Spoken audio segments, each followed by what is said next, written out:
gold futures. In this video, we're going over my trade idea of the week and the day-by-day probability model. So let's start off with the technical analysis on the winner chart. We remain in positive MACD. We did see a conversion once again. We're slightly off of overbought levels with the RSI. And as with the forward chart, we are in positive MACD and approaching to overbought condition with the RSI.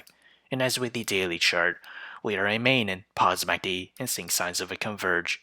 And as with the trade idea, I'll be trading GLD. My trade position size for is less than 1% of my portfolio.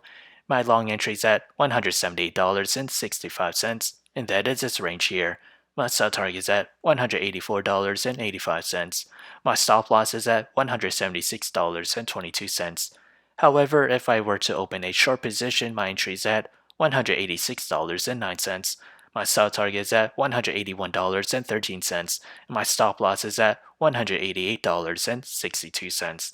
So whichever entry price were to hit first, that'll be my position of the week. So how did I develop these trade ideas? It all comes from the day-by-day probability model.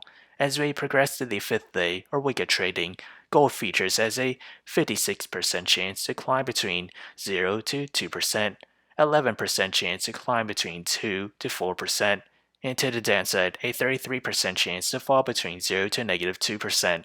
So if you enjoyed this content, feel free to like, comment, subscribe, and thank you for watching.